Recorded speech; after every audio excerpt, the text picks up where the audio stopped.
अस्सलाम वालेकुम क्लास। अच्छा, आज का जो हमारा टॉपिक है ये आपका टॉपिक है, इसमें stages basically relational theories and stages अब यही रह गए हैं जो मैंने पढ़ाने हैं। बाकी टॉपिक्स तो आपकी प्रेजेंटेशंस में कवर हो रहे हैं। तो ये टॉपिक आप देखो कि आपकी आउटलाइन में स्टेजेस ऑफ रिलेशनशिप्स हैं। सो ये वाला टॉपिक जो है आज मैं आपको कवर कराऊंगी इंशाल्लाह। ठीक है। ओके, यहाँ से नहीं स्टार्ट होगा।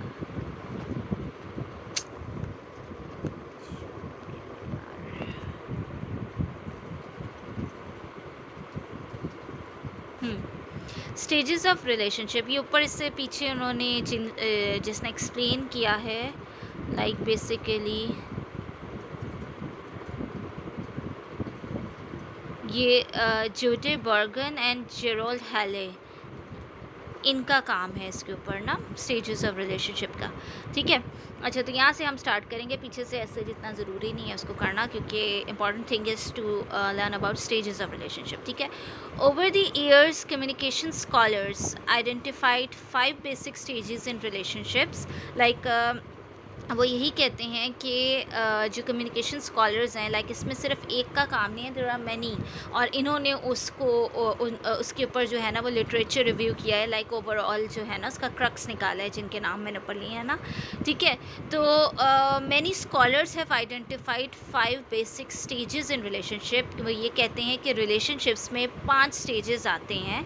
ठीक है। अब वो 5 स्टेजेस कौन से हैं? दीज आर डेवलपमेंट, सबसे पहला स्टेज डेवलपमेंट का होता है। Second is maintenance, third is deterioration, fourth repair और फिर डिसोल्यूशन। ठीक है। In other words, first we meet and a relationship of some kind begin or develop. We use specific strategies to maintain this relationship. Like अगर हम in easy words, वो यही कहते हैं कि जब आप कभी किसी से मिलते हो या एक relationship नया जो बनता है, जिसको हम कहते हैं develop होना, ठीक है, तो हम different strategies use करते हैं उस relationship को बनाने में और उसे maintain करने में। ठीक है। which may or may not work and can result in the deterioration of the relationship. अब ये भी हो सकता है कि वो काम कर जाए और काम ना करे, और काम ना करने की सूरत में क्या होगी? रिलेशनशिप डेटोरेट होगा। ठीक है। At this point we may choose to repair it. फिर हम एक कोशिश करते हैं कि हम इसको रिपेयर कर सकें। ट्राई अदर मेंटेनेंस स्ट्रेटजीज़, और मेंटेनेंस स्ट्रेटजीज़ जो हैं वो इस्तेमाल करते हैं। और अगर फिर भी वो मेंटेन ना हो पाए तो लास्ट स्टेज क्या आ जाती है? एंड, डिज़ोल्व द रिलेशनशिप, ख़त्म कर दिया जाता है। ठीक है। However, life isn't as neat as the textbook suggests. As we progress through each of these stages in this chapter, keep your experience in mind. Think about how they are similar or different than outline. This helps you to begin to theorize about relationships. अच्छा, वो यही कहता है कि ज़िंदगी, ये हम सबको पता है, ज़िंदगी इतनी आसान नहीं है जिस तरह टेक्स्ट बुक या बुक्स में लिखी होती है। तो वो राइटर जो है वो आपसे ये चाहता है, और बेसिकली मैं भी आपसे यही चाहूँगी कि जब आप इन स्टेजेस को पढ़ रहे हो और उसके बारे में अंडरस्टैंड कर रहे हो, तो अपनी जो आपकी अंडरस्टैंडिंग है या जो आपकी लाइफ में रिलेशनशिप्स जिस तरीके से बने हैं और आगे आगे बढ़े हैं, आप अपने लाइफ एक्सपीरियंस को अपने माइंड में रखो। ठीक है। और फिर ये देखो कि जो स्टेजेस इसमें बताई हुई हैं, आपके एक्सपीरियंसेस उसमें कितने आते हैं और कितने नहीं आते। और फिर यही आपका टास्क होगा जो आपने एक्सप्लेन करना होगा कि क्या आपके लाइफ एक्सपीरियंसेस में रिलेशनशिप्स इसी तरीके से गुजरे हैं जिस तरह इन्होंने स्टेजेस में एक्सप्लेन किए हैं, या इसमें कोई और मज़ीद चेंजेस भी आई हैं, या आपका कोई एक डिफरेंट एक्सपीरियंस है। आप इसको विद एग्जांपल आप जो हो एलाबरेट कर सकते हो। ठीक है। अच्छा, क्योंकि हर किसी की, नो मैटर व्हाट, हमारी लार्जर डोमेन, हमारा बिगर अम्ब्रेला सेम हो सकता है, बट हर कोई अपनी लाइफ में रिलेशनशिप्स को डिफरेंटली एक्सपीरियंस कर रहा होता है। और दैट्स वाई ये एक बड़ी इंपॉर्टेंट चीज़ है जिसके ऊपर जो है हम लाइक मैंने भी इसके ऊपर काफ़ी कुछ लर्न किया है, और आप लोगों के लिए भी ये बड़ा ज़रूरी है इस चीज़ को लर्न करना कि हमेशा आप जब किसी सिचुएशन में होते हो तो हमेशा उस स्पेसिफिक सिचुएशन से रिलेटेड और लोगों को देखो जो आपकी जैसी सिचुएशन से गुज़र रहे हैं। ठीक है। और फिर वो सिमिलर आपकी सिचुएशन ज़रूर होगी, लाइक आपका अम्ब्रेला सेम होगा, लेकिन उनकी प्रॉब्लम्स फिर भी डिफरेंट होंगी, आपकी फिर भी डिफरेंट होंगी, उनके हैंडल करने का तरीका डिफरेंट होगा, आपका डिफरेंट होगा, आपको हेल्प कहीं और से मिल रही होगी, उनको कहीं और से मिल रही होगी। जब आप ये एनालिसिस करोगे तो आपको खुद समझ आ जाएगी कि लाइफ में अपने आप को किसी और से कंपेयर करना एक वेक थिंग है, क्योंकि चाहे बिगर अम्ब्रेला में हम सब एक जैसे लग रहे हों, पर इनसाइड हर किसी की जर्नी अलग है, हर कोई इंडिविजुअल है, हर किसी के लाइफ एक्सपीरियंसेस अलग हैं, हर कोई अपने स्टेज के अकॉर्डिंग गुजर रहा है। इसीलिए इट डजेंट मैटर्स कि एक बंदा जो है वो 20 साल की उम्र में शादी कर लेता है और एक बंदा 20 साल की उम्र में बुक लिख लेता है, ठीक है, या एक बंदा जो है वो अपनी लाइफ में बहुत अपना करियर अचीव कर लेती है और एक लड़की जो है वो हाउसवाइफ बन जाती है। सो इसमें आप ये कह देते हो कि अच्छा, अगर हम इसमें ये कहें कि अच्छा हाउसवाइफ बन गई तो उसने अपनी ज़िंदगी ख़राब कर ली, या जो दूसरी करियर में आगे बढ़ गई तो उसने अपनी ज़िंदगी ख़राब कर ली, या वट एवर एनीथिंग, ठीक है। सो इसमें ये सारी चीज़ें आ जाती हैं, ठीक है। ये क्या मसला है इस डॉक्यूमेंट के साथ, तो ये बहुत इम्पॉर्टेंट है कि ये देखना कि हम सिमिलर होते हुए भी यूनिक हैं, और यही अल्लाह ने बनाया है, यही ह्यूमन रियलिटी है, ठीक है। अच्छा, अब आ जाती है आपकी ओके, अब वो कहते हैं there are many formal theories that help us to understand each stages and how each one affects us differently। अब वो ये कहते हैं कि ये जो टॉपिक है इन्होंने इसमें कोशिश ये की है, क्योंकि ये मैंने आपको बताया कि इसमें स्टेजेस और थीरीज़ ये अब हमारा टॉपिक रह गया है, तो इसमें आपकी जो थीरीज़ ऑफ रिलेशंस हैं और स्टेजेस ऑफ रिलेशनशिप, ये दोनों ही इंटरलिंक्ड है और ये दोनों ही कवर होंगे इसमें, ठीक है। तो अब इसमें इन्होंने क्या किया, इन्होंने स्टेजेस वाइज ना साथ साथ आपको टॉपिक भी एक्सप्लेन किया, साथ साथ उसमें थीरीज़ भी ऐड कर दी हैं, जो थीरीज़ डिफरेंट साइंटिस्ट या कम्युनिकेशन फ़िलासफ़र्स या सोशोलॉजिस्ट या साइकोलॉजिस्ट ने दी हुई है, ठीक है। अच्छा, अब आगे हम आ जाते हैं इसमें, हाँ ओके, अच्छा, some of them are describe in this chapter as your scholarly career advance you will be introduce to other theories and to how they change to reflect new context and new types of relationship. आगे वो ये कहते हैं कि जैसे जैसे आप ज़िंदगी में आगे बढ़ते जाओगे, आपकी मज़ीद लर्निंग होती जाएगी, तो आपके सामने और भी ऐसी थियरीज आएंगी जिससे आपको पता चलेगा कि कैसे न्यू टाइप्स ऑफ रिलेशनशिप्स बनते हैं, कॉन्टेक्स्ट कैसे चेंज हो जाता है, ठीक है। So first stage of relationship क्या है, रिलेशनशिप डेवलपमेंट। ये वो स्टेज होती है जहाँ पे कोई भी रिलेशन डेवलप होता है। 3 primary theories help us understand this stage. वो ये कहता है कि 3 प्राइमरी थियरीज हैं, वो हमें हेल्प आउट करेंगी रिलेशनशिप की डेवलपमेंट के स्टेज को समझने में, ठीक है। Number 1 is attraction theory, number 2 is social exchange theory, number 3 is equity theory. Attraction theory शायद आपने साइकोलॉजी में पढ़ा हो, अगर किसी ने पढ़ा हो तो ज़रूर इसको मेंशन करना, बताना अपने टास्क में, ठीक है। और सोशल एक्सचेंज थियरी अगर आपको याद हो, इंट्रो टू सोशोलॉजी में मैंने आपको पढ़ाई थी जब हम सोशल इंटरेक्शन पढ़ रहे थे, मतलब प्रॉपर थियरी नहीं पढ़ाई थी, मैंने आपको इसके बारे में एक अंडरस्टैंडिंग दी थी जो मेट सिलेक्शन रिलेटेड थी, ठीक है। और इक्विटी थियरी आ जाती है, ये भी शायद साइकोलॉजी में किसी ने पढ़ी हो। ये जो थियरीज़ हैं ये बर्जर एंड सेलिब्रेसी 1975 में दी थी, ठीक है। Attraction theory in the early 1970s, ठीक है। अब ये क्या कहते हैं, they claim that we develop relationship with दोस्त वी कंसीडर अट्रैक्टिव। अच्छा, अब अट्रैक्शन थियरी क्या कहती है, अट्रैक्शन थियरी कहती है कि हम उन्हीं से डेवलप करते हैं रिलेशनशिप्स को जिनको हम जो हमें अट्रैक्टिव लगते हैं, ठीक है। अट्रैक्टिव की अब वो कहता है कि अट्रैक्शन की and identified 3 levels of attraction. अब वो कहता है अट्रैक्शन की 3 लेवल्स होते हैं, ठीक है। आपको कोई अट्रैक्टिव क्यों लगेगा, ठीक है, और आप उससे रिलेशन क्यों डेवलप करना चाहोगे, तो ये 3 लेवल्स में नंबर 1 आ जाता है फिज़िकल प्रॉक्सिमिटी एंड हाँ okay, physical proximity, and I found that intoxicating, or I would never date a एक सेकेंड आई थिंक ये पेज हाँ सही है।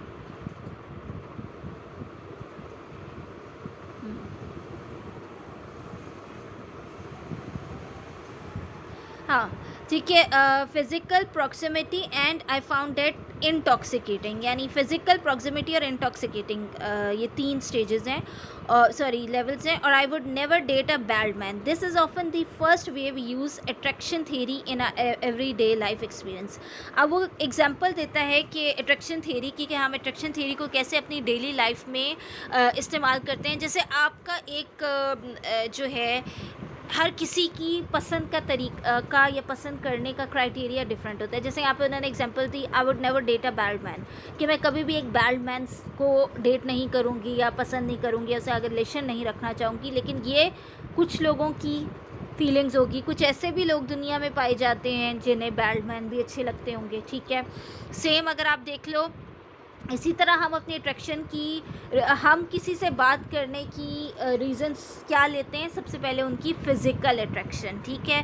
फ़िज़िकल अट्रैक्शन में कि यार मुझे उसकी आंखें बहुत प्यारी लगी इसलिए मेरा दिल किया उससे बात करने का, मुझे उसकी आवाज़ बहुत अच्छी लगी इसलिए मेरा दिल किया उससे बात करने का।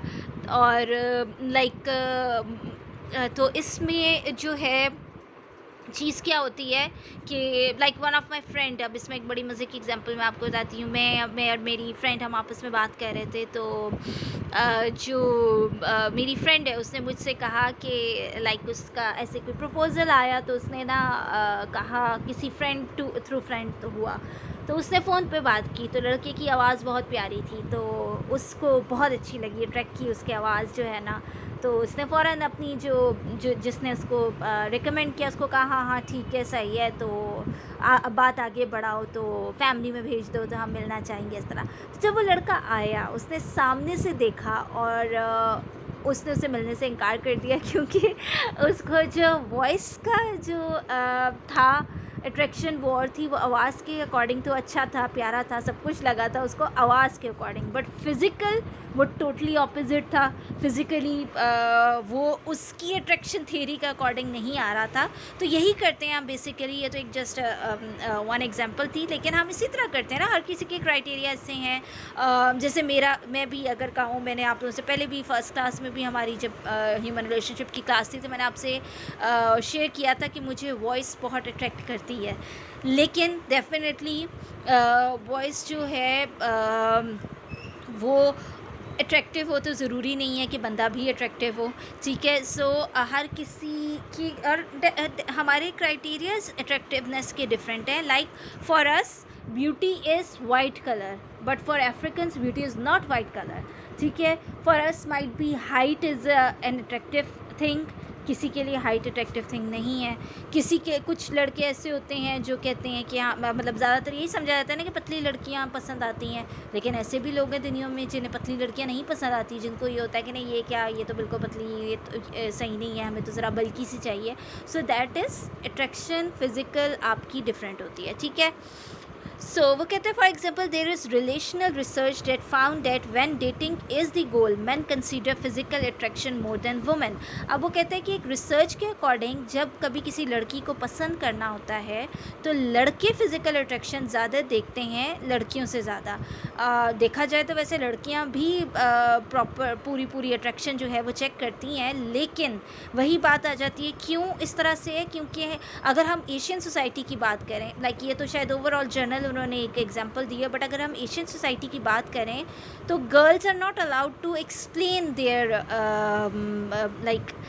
लाइकिंग्स एंड डिसलाइकिंग्स, और उनसे यही हर बार एक्सपेक्ट किया जाता है कि नहीं आप जैसा भी है आपने एक्सेप्ट करना है। तो उनके माइंड में इतना बिठाया जाता है कि उनके लिए अट्रैक्शन क्वालिटी फ़िज़िकल से बदल कर उनका बैंक बैलेंस या और दूसरी चीज़ों के ऊपर चली जाती है, जबकि लड़कों को फुल्ली अलाउड होता है रिजेक्ट करना, एक्सेप्ट करना। हमारी सोसाइटी उनको ऐसा दे रही होती है चांस, तो इसीलिए वो खुल कर एक्सप्लेन कर रहे होते हैं कि मुझे तो पतली लड़की चाहिए, उसकी नाक ऐसी हो, उसकी आँखें ऐसी हो, उसका फलाना ऐसा, उसका ये ऐसा, उसका वो ऐसा हो। तो वो और जितना मर्ज़ी, लाइक ये एक बड़ी कॉमन मिथ है कि लोग कहते हैं कि बहुत सारे लोग आपको मिलेंगे जो कहेंगे कि मुझे बज़ाहिर खूबसूरती से कोई फ़र्क नहीं पड़ता, बट ये एक कॉमन मिथ है, क्योंकि आपको कॉन्शियसली और अनकॉन्शियसली हम अपने एक क्राइटेरिया ऑफ अट्रैक्टिवनेस के अकॉर्डिंग ही अगले बंदे को जज कर रहे होते हैं, और हमें इट्स नॉट अबाउट कि सोसाइटी के लिए क्या है, आपके लिए अट्रैक्टिवनेस की थ्योरी क्या है, वो फिज़िकल अपीयरेंस लाइक आपको अच्छी लगती है। जैसे वन ऑफ माय फ्रेंड वो मेरी हमेशा उससे बात होती थी, तो कई बार मुझे शुरू में फ़ील होता था कि लाइक यार ये क्या पागल है ना। तो like two of my friends basically, नहीं एक फ्रेंड थी, एक क्लास फेलो थी। So one of my class fellow, उसको हमेशा एजड मर्द अच्छे लगते थे, तो हम लोग बड़ा हंसते होते थे कि यार ये क्या पागल है। लेकिन वो कहती थी कि जस्ट अब मुझे अट्रैक्ट ही नहीं करते यंग लड़के, मुझे अच्छे ही लगते हैं जो लड़के बड़ी उम्र के आदमी, ग्रेसफुल होते हैं, उनका बात करने का तरीका, उनका ये, तो ये उसकी डेफिनेशन थी। अब अकॉर्डिंग टू सोसाइटी ये अट्रैक्शन नहीं होगी, कहेंगे हम क्या बुढ़ा आदमी पसंद आता है ये, ठीक है सेम। और जो फ्रेंड जिसकी मैं बात कर रही हूँ, फॉर हर, उसके लिए उसको कभी भी ज़्यादा खूबसूरत लड़के अच्छे नहीं लगते थे। ये उसका एक कॉन्सेप्ट है, वो कहती थी कि मुझे अट्रैक्ट ही नहीं करते जो लड़के बहुत खूबसूरत हों। तो ये भी अगेन अट्रैक्शन थ्योरी के ऊपर आ जाती है कि ये उसकी डेफिनेशन है कि उसको नहीं करते, ठीक है। सो इसी तरह हर किसी की ऐसा नहीं है कि कोई फ़िज़िकल अट्रैक्टिवनेस के ऊपर नहीं जाता है, ये एक मिथ है। फ़िज़िकल अट्रैक्टिवनेस के ऊपर सब जाते हैं, बट हाँ हर किसी की डेफिनेशन अलग होगी, ठीक है। अच्छा, उसके बाद आ जाती है in addition the more attractive, sorry आगे, हाँ, and gay man consider physical attractiveness as the most important factor in enjoyment of the date. ये तो गे के बारे में, इसके ऊपर हमारी बात ही नहीं बनती, ठीक है।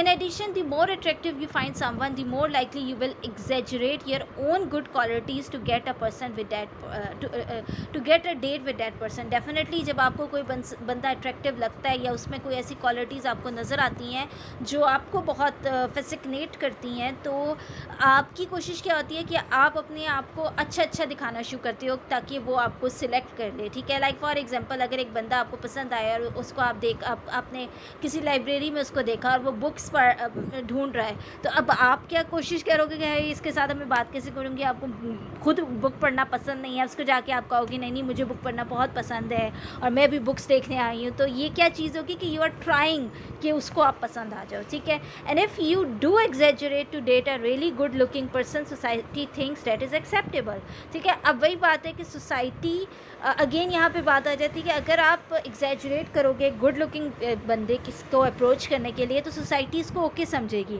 लेकिन सोसाइटी की डेफिनेशन के अकॉर्डिंग अगर आप एक बूढ़े इंसान को अप्रोच करोगे या अपनी से बड़ी लड़की को कोई लड़का अप्रोच करता है, तो सोसाइटी इसको एक्सेप्टेबल नहीं समझ रही। ऑल्दो ये काइंड ऑफ अट्रैक्टिवनेस है और ये बिल्कुल एक काइंड ऑफ आती है, ये एक साइकोलॉजिकल कंडीशन है जिसमें लड़का लड़की ऐसे भी दुनिया में लोग पाए जाते हैं जिन्हें अपने से बड़े लोग ही पसंद आते हैं। तो ये एक काइंड ऑफ थिंग है, ये हो सकता है, इसमें कोई लेकिन ये सोसाइटी की डेफिनेशन के अकॉर्डिंग नहीं आएगी, तो सोसाइटी समझेगी कि ये क्या वेक थिंग है, but it's a reality because ये हर किसी की इंडिविजुअल डेफिनेशन है। However, society is also less likely to accept a relationship when an attractive person partners with someone deemed less attractive. हाँ, और society आपको हमेशा denial पे ले जाएगी या criticize करेगी अगर एक बहुत ही attractive person किसी कम attractive लड़की के साथ या लड़के के साथ involved हो, तो लाइक कहेंगे कि ये क्या इसने accept कर लिया, ये कि जैसे हमारी common वो है ना, क्या कहते हैं मुहावरा, हूर के साथ में लंगूर। सो इस तरह की चीज़ें हम कह देते हैं। क्यों कह देते हैं भाई, अब उसके अट्रैक्ट में हो सकता है उसे उस बंदे का बात करने का स्टाइल पसंद हो सकता है कोई और चीज़ उसको ऐसी अट्रैक्ट कर गई हो, लेकिन सोसाइटी की डेफिनेशन के अकॉर्डिंग ये क्या हो रहा है, ये गलत है, ठीक है। This notion is not unique to romantic relation, it occurs outside of them too. For example, in business relationships researchers have found that a person who is considered to be more attractive is more likely to be consider a more competent worker, so work looks really matters. अच्छा, अब वो आगे कहते हैं बिल्कुल इसी तरह ये चीज़ जो है ये आपके रोमांटिक रिलेशन में तो आ जाती है, क्योंकि डेफिनेटली आप आपको किसी की तरफ जब लाइकिंग होती है फिर ही एक लव का कॉन्सेप्ट स्टार्ट होता है कि, और वो स्टार्ट फिजिकल अट्रैक्टिवनेस से आती है। लेकिन जैसे उन्होंने कहा बिजनेस रिलेशन की बात अगर हम करते हैं तो बिजनेस रिलेशनशिप में फिज़िकली या अगर कोई इंसान बहुत ही अट्रैक्टिव है और बहुत ही कम्पिटेंट है और बड़ा ही कोई परफेक्शनिस्ट है तो आपको वो अच्छा नहीं लगेगा, आपको वो कॉम्पिटिटर लगेगा। जैसे कोई लड़की बहुत एफिशिएंट हो, बहुत अच्छी हो, प्यारी भी हो, काम में भी बड़ी अच्छी हो, इंटेलिजेंट भी हो, तो जो उसका कॉम्पिटिटर पार्टनर होता है बिज़नेस में, उसको उससे प्यार नहीं हो रहा होता, उसे नफ़रत ज़्यादा हो रही होती है, कंपटीशन ज़्यादा हो रहा होता है कि यार ये मेरे उसमें खड़ी हो गई है। ठीक है, so looks really matter. There have been several television shows that tested this theories. और बहुत सारी, अब ये सिर्फ टेलीविज़न से ही नहीं, बहुत सारी ऐसी रिसर्चेस भी हैं जो इस चीज़ को प्रूव करती हैं कि ह्यूमन माइंड जो है वो फिज़िकल एट्रीब्यूट्स के ऊपर जो है वो अट्रैक्ट होता है, आप इसको डिनाई नहीं कर सकते। Second factor in attractive theory is proximity. The old age absence make the heart grow fonder, and the comic book hero heroine falling for the girl boy next door are both example of attraction and proximity. अच्छा, वो कहते हैं second factor जो है attraction theory की वो proximity है। ठीक है, absence makes the heart grow fonder. वो कहते हैं कि जब कोई इंसान की कमी या कोई आपके सामने नहीं है, लाइक आपको ऑलवेज अवेलेबल ना हो, तो उसकी तरफ आपका दिल ज़्यादा अट्रैक्ट करता है। And the comic book hero heroine falling for the next boy next door are both examples of attraction and proximity. Those who consider proximity ask, how do the people who live and work closely together influence attraction? The answer is that proximity influence attraction in three basic way. अब वो ये कहते हैं कि वो लोग जो करीब रहते हैं, एक दूसरे के साथ काम करते हैं, वो कैसे एक दूसरे से अट्रैक्ट हो जाते हैं। ठीक है, अब ये थ्री बेसिक वेज उन्होंने बताए हैं. The closer you are the more likely you will become friend. अब डेफिनेटली एक बंदे से एक हद तक होता है, आपको कभी भी किसी की कमी तब महसूस होती है, किसी की एब्सेंस तब महसूस होती है जब आप उसके बहुत क्लोज आ गए होते हो. ठीक है, अगर उसके क्लोज ही नहीं हो, आप एक से दो बार मुलाकात हुई उसके बाद वो गायब हो गए, तो आपको कोई अट्रैक्शन नहीं होगी उससे. ठीक है, लेकिन अगर किसी के साथ आपने बहुत ज़्यादा टाइम स्पेंड किया फिर ही आप उसको लाइक करने लगते हो. और ज़्यादा, जैसे हम फ्रेंड्स भी उन्हीं लोगों के साथ ज़्यादा बनते हैं जिनके साथ हमारा ज़्यादा कनेक्शन होता है. जिनसे कम होता है उनके साथ आपकी फ्रेंडशिप आहिस्ता आहिस्ता डल हो जाती है. Example includes things like dormmate और group interactions. Proximity allow you to get to know a person better. ठीक है, अब वो कहते हैं कि प्रॉक्सिमिटी आपको एक बंदे को ज़्यादा समझने में हेल्प करती है. जितनी ज़्यादा आपकी इंटरेक्शंस होगी उतनी ज़्यादा एक दूसरे को समझ पाओगे, जितना ज़्यादा समझ पाओगे उतना ज़्यादा जो है अट्रैक्शन होगी. ठीक है, अच्छा आगे आ जाते हैं, किधर चला गया. अच्छा, third factor is proximity is known as the mere exposure approach. One series of research project about the university students found that the more women students who attend classes, the more frequently were perceived by the others in class to be more attractive. अच्छा, the mere exposure. अच्छा, अब वो यही बात करते हैं कि जितना ज़्यादा कोई अवेलेबल होता है और उतनी ही ज़्यादा उसकी अट्रैक्शन के चांसेस भी ज़्यादा होते हैं. यानी प्रोमिनेंट होना, बेसिकली अवेलेबल इज़ लाइक कि आप जितने प्रोमिनेंट होते हो क्लास में, जितना लोग आपको जानते हैं उतनी आपकी तरफ अट्रैक्टिवनेस होती है. ठीक है, जितना आपको लोग नहीं जानते उतनी अट्रैक्टिव नहीं होते. ठीक है, in addition to the physical and proximal factor, similarity plays an important role in attraction theory. This include similarity. अच्छा, अब आगे वो कहते हैं फिजिकल और प्रॉक्सिमल के साथ सिमिलैरिटी है जो थर्ड आ जाती है. सिमिलैरिटी क्या है? जितनी ज़्यादा आपकी चीज़ें आपस में एक दूसरे से मिलती होगी उतना ज़्यादा आप अट्रैक्ट करते हो. दोस्ती भी तो आप उन लोगों से करते हो ना जिनसे आपका कुछ ना कुछ मिल रहा होता है. ठीक है, लाइक फिज़िकल लुक्स. अब ज़्यादा ऑफन ऐसा ही होता है कि जो प्यारा होता है वो प्यारी ही को पसंद कर रहा होता है, जो प्यारी होती है वो प्यारा ही ढूंढना चाह रही होती है. लेकिन ऑपोजिट भी आ जाता है, पर ज़्यादा तो यही होता है ना कि एक बंदा अपने आप को ही समझ रहा होता है कि यार मैं इतनी खूबसूरत हूँ तो मुझे कोई खूबसूरत लड़का क्यों नहीं मिल सकता. यही सोचते हैं ना हम. फिर आपके एटीट्यूड्स, एक दूसरे से एटीट्यूड मिलते हैं तो आपकी ज़्यादा एक दूसरे से बातें बढ़ती हैं. Shared values. ठीक है, आपकी वैल्यूज़ एक दूसरे से डिफरेंट होंगी तो आप छोड़ के चले जाओगे एक दूसरे को. ठीक है, वो जो अभी बैट्समैन और जोया नासिर के दरमियान हुआ है, क्रिश्चियन बैट्समैन, अब उनके अकॉर्डिंग तो यही है ना कि वैल्यूज़ डिफरेंट होगी. ऑल्दो ये एक सोशल मीडिया प्रोपेगेंडा भी है इसके पीछे, लेकिन एक बात आ जाती है कि आपकी शेयर्ड वैल्यूज़ बड़ी मैटर करती हैं. There's an episode of Seinfeld where Jerry falls in love with a Jewish woman who looks like him and acts like him. He was attracted to her because he felt like he knew her all his life. I know that you have had similar reactions. There are image consultants and business gurus who make their life teaching people how to make things like scouting the company, cultural uniforms, languages. What is this? अच्छा,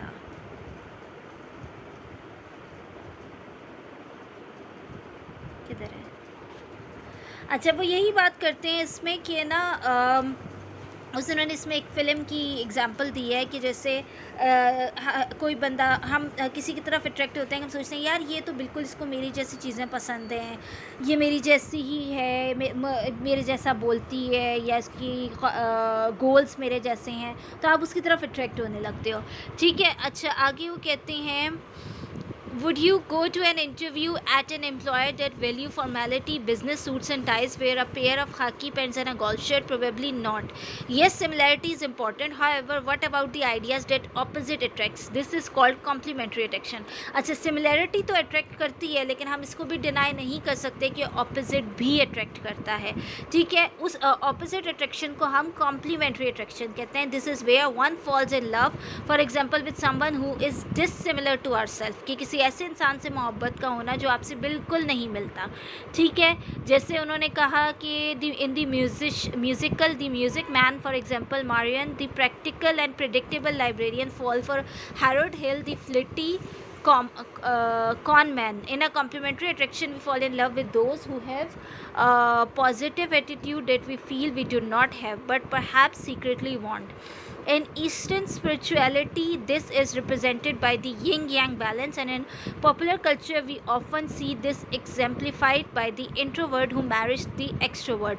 Attraction theory is useful in understanding these situations, but there is more to attraction than these basic factors. अच्छा, अब वो ये कहते हैं कि opposite attraction भी है। ऑपोजिट अट्रैक्शन की वजह क्या बनती है कि जब आप किसी ऐसे इंसान से दोस्ती करना चाहते हो, या ऐसा इंसान कोई आपको पसंद आता है जिसमें वो क्वालिटीज़ नहीं होती जो आप में है, लेकिन वो होती हैं जो आप चाहते हो कि आपके अंदर हो।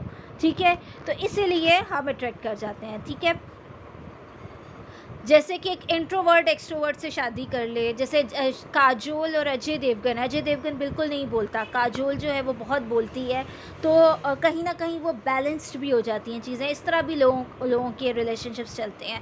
आगे है attraction theory. You probably already figured out that we make ourselves more attractive using what researchers refer to as affinity seeking strategies. These are things we say and do to get others to like us. Some of these include altruism, similarity and dynamism.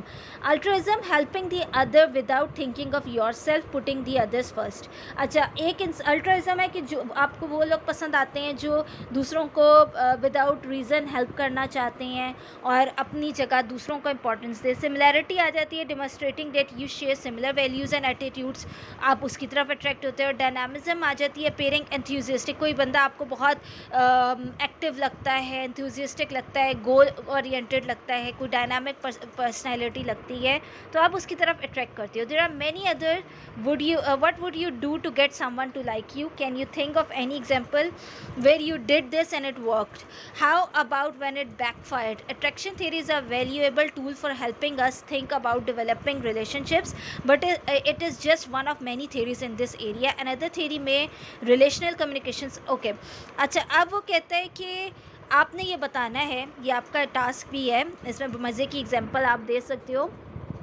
क्या कभी आपने ऐसा कुछ किया कि आपको कोई बंदा पसंद आता है, तो आप नहीं जानते, he is a stranger, she is a stranger, आपने उससे बात करने के लिए कोई ऐसी चीज़ की हो, ठीक है, कोई एग्जांपल आप दे सकते हो, और फिर आप ये बताओ कि वो एग्जांपल वर्क की, आप बाद में दोस्त बन गए, आपकी एक दूसरे से बात हुई, या वो बैकफायर कर गई कि वो आपको रिजेक्ट करके चला गया, ठीक है, या चली गई, या it can be in friend circle as well कि आप फ्रेंड ही नहीं बने आगे जाके। तो ये आप लोगों ने एक्सप्लेन करना है, ठीक है। इसमें मज़े की एग्जांपल देनी। आगे आ जाते हैं सोशल एक्सचेंज थ्योरी। ये तिबॉट and Kelly developed their theory to understand group interactions and relationships in organization. इन्होंने बात की थी कि कैसे ग्रुप इंटरेक्शन और रिलेशनशिप्स बनते हैं ऑर्गेनाइजेशंस में। Social exchange theory holds there are two ways in which we do this. The first one is called profit and rewards and the second use comparison. ठीक है, सोशल एक्सचेंज थ्योरी को कहते हैं दो तरीके से किया जा सकता है, एक प्रॉफिट एंड रिवॉर्ड्स में देखा जा सकता है, दूसरा वो कहते हैं कंपैरिजन में. ठीक है, तो प्रॉफिट एंड रिवॉर्ड्स में वो कहता है मॉडल क्या कहता है, आपका इकोनॉमिक मॉडल आ जाता है, रिवॉर्ड्स आउटवेट द कॉस्ट आ जाता है, रिवॉर्ड माइनस कॉस्ट आ जाती है. ठीक है, और कंपैरिजन में experimental model, realistic experiments, expectations, use experience to compare. ठीक है, अच्छा, जैसे उसमें कंपैरिजन मॉडल में अब ये जो है वो बात करते हैं इसमें, इसकी इन सिंपल वर्ड्स में आपको अगर सोशल एक्सचेंज थ्योरी एक्सप्लेन करूं तो मैंने पहले भी आपको अगर याद हो फर्स्ट सेमेस्टर में मैंने पढ़ाया था. सोशल एक्सचेंज थ्योरी ये कहती है कि हम हमारा किसी ऐसे बंदे से हम रिलेशन डेवलप नहीं करते जिसके पास हमें देने को कुछ ना हो. देने के लिए ज़रूरी नहीं है materialistic thing, it can be anything.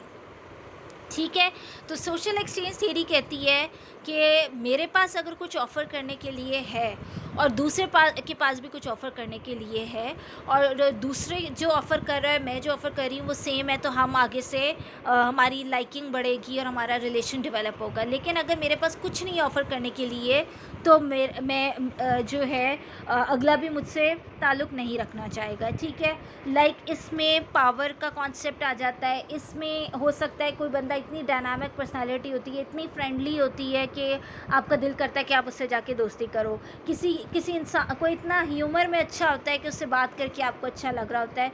इस सोशल एक्सचेंज थ्योरी में एक कॉन्सेप्ट आ जाता है मेट सिलेक्शन का. अब इसमें वो एग्जांपल देते हैं कि until and unless you have something to offer या to show on a table, आपसे कोई बात करेगा और आपसे रिलेशन बनाएगा. अगर आपके पास कुछ नहीं है तो रिलेशन नहीं बनाएगा. इसमें वो एग्जांपल देते हैं मेट सिलेक्शन की कि आप देखो मेट सिलेक्शन क्या होती है. अगर आप अपनी एशियन सोसाइटी की देखें तो हमारे यहाँ यही एक सबसे बड़ा मसला है ना कि आप जब लड़का देखने जाते हो तो आप देखते हो अच्छा लड़के की उम्र क्या है, लड़के का दिखता कैसा है, कितना अमीर है, कितने मरले का घर है, क्या जॉब करता है, कितनी हाइट है, ब्ला ब्ला ब्ला. ये क्या चीज़ें हैं, ये आपकी एक मेट सिलेक्शन का क्राइटेरिया है. अब सोशल एक्सचेंज थ्योरी क्या होगी, अगर एक बंदे के पास ये सारी चीज़ें हैं तो वो डेफिनेटली उसके पास है ऑफ़र करने के लिए, उसके पास दूसरी तरफ से ऑफ़र्स आएंगी. अब लड़की की साइड पे क्या होता है, लड़की पढ़ी लिखी हो, घर संभालना जानती हो, काम करना जानती हो, प्यारी हो, हसीन तरीन हो, जहेज़ में क्या क्या लाएगी, और अगर नहीं भी लाएगी तो वो कितने मरले के घर में रहती है, उसके अम्मी अबू कितने अमीर हैं, फलाना, और ये सारी चीज़ें जो हमारी सोसाइटी का हिस्सा बनी हुई हैं कि गोल्ड कितना देगी, ब्ला ब्ला ब्ला. अब आपके पास अगर ये चीज़ें नहीं हैं, आप खुद ही पीछे हट जाओगे क्योंकि आपको पता है कि आपको कोई एक्सेप्ट नहीं करेगा, या फिर आप किसी ऐसे को ढूंढोगे जो आपके अकॉर्डिंग हो. ठीक है, और सेम अगर आपके पास होगा तो आपके पास 10-15 ऑफ़र्स होंगी, आप उन ऑफ़र्स में से सिलेक्ट करने पे आओगे कि मैं कौन सी ऑफ़र सिलेक्ट करूं. तो this is social exchange theory. ठीक है, जैसे उसने अब उसमें ये प्रॉफिट एंड रिवॉर्ड में भी आ जाता है कि मुझे किसी से फ़ायदा ही नहीं है और मैं किसी को रिवॉर्ड ही नहीं दे सकती, यानी मैं उसको एक्सचेंज में कुछ नहीं दे सकती, तो मुझसे कोई क्यों रखेगा रिलेशन.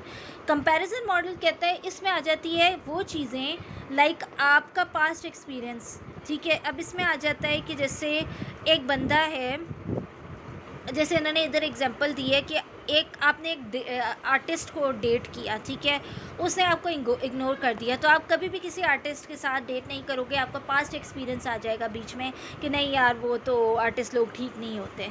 ठीक है, अच्छा, अब इसमें ये चीज़ है. ठीक है, अब इसमें आगे वो कहते हैं have you ever compared a current or potential relationship to what you may get from someone else. अब इसमें ये भी एग्जांपल आपने देनी है, क्या कभी आपने कंपेयर किया, कोई पुरानी दोस्ती ख़त्म हो गई हो, कोई रिलेशनशिप ख़त्म हो गया हो, तो किसी नए आने वाले पे कि नहीं यार इसके साथ चलेगा या नहीं, या इसकी तो नेचर उसी के जैसी है, या ये तो फलाना है, या ये ऐसा है. ठीक है, building on the first example, we may have met many wonderful people while riding to work on the bus, and we use these comparison to help us decide on whether or not to take the early bus and meet somehow.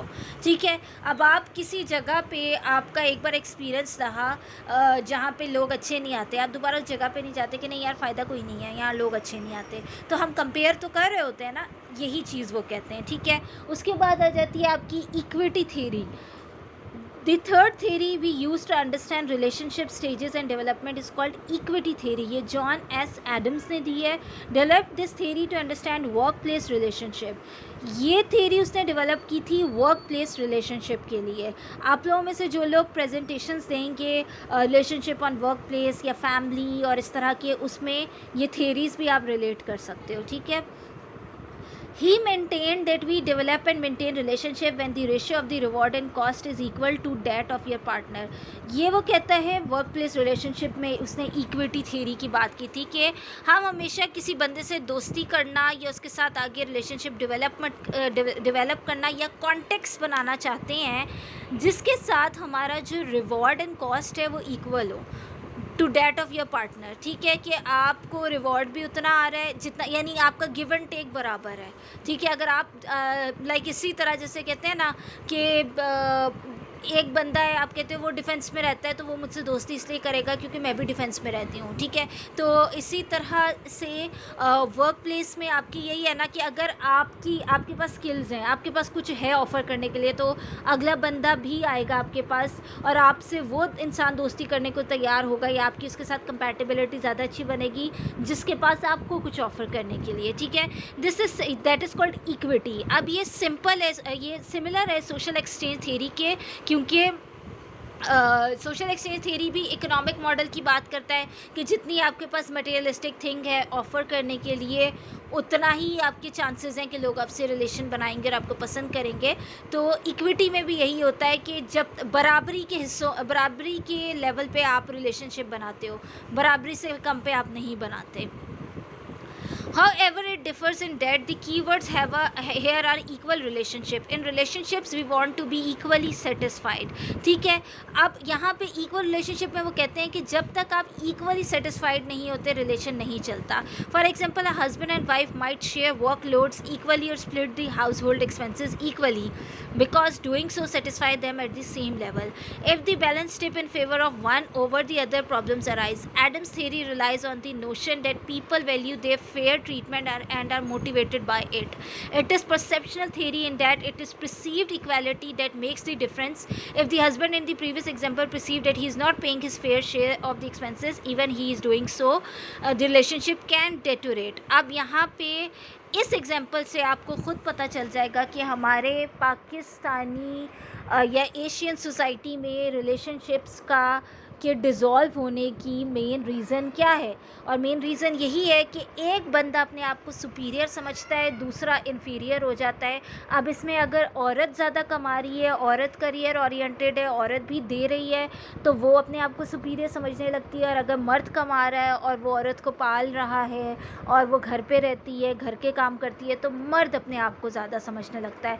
औरत जो है वो घर के सारे काम करेगी, मर्द उसे बिल्कुल हेल्प आउट नहीं करेगा, तो औरत ऑप्रेस्ड होने लगती है कि यार सारे घर के काम मैंने ही करना है, बच्चों को भी मैंने संभालना है, इसकी आशी है, वो घूम फिर रहा है, सब कुछ कर रहा है. और मर्द समझता है अगर औरत अपनी करियर पे फोकस कर रही है तो वो समझता है कि यार ये बच्चे नहीं पाल सकती, ये अच्छी नहीं हो सकती.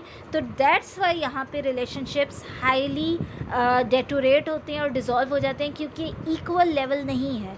जैसे इन्होंने यहाँ पे बताया कि इक्वल सेटिस्फेक्शन कब आएगी, जब मियाँ बीवी दोनों मिलकर डिसीजंस लें, दोनों एक ही पेज पे हों, दोनों एक साथ मिल के एक दूसरे को सेटिस्फाई करें, घर के कामों में भी एक दूसरे का साथ दें, इकोनॉमिकली भी एक दूसरे का साथ दें, बच्चों को संभालने में भी एक दूसरे का साथ दें, तो क्या होता है, रिलेशनशिप ज़्यादा अच्छे से चलता है. इसमें भी आप लोगों ने अपना फीडबैक देना है. ठीक है, तो यहाँ पे मैं अपना लेक्चर कंप्लीट कर रही हूँ. नेक्स्ट हमारा आता है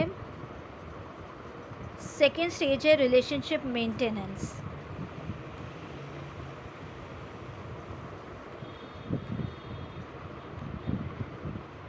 ठीक है, अच्छा ये नेक्स्ट लेक्चर पर हम इससे आगे कंटिन्यू करेंगे क्योंकि ऑलरेडी आज लेक्चर काफ़ी लंबा हो गया है. तो ये मैं नोट्स भी आपसे शेयर कर देती हूँ. और नेक्स्ट जो लेक्चर है वो इंशाल्लाह कोशिश मेरी होगी कि मैं कल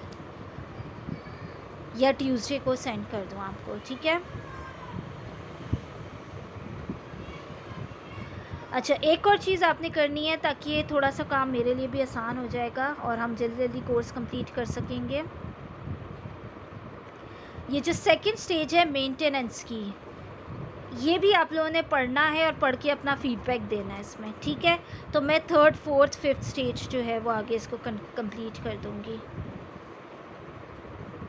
ठीक हो गया? ओके गर्ल्स, अल्लाह हाफ़िज़।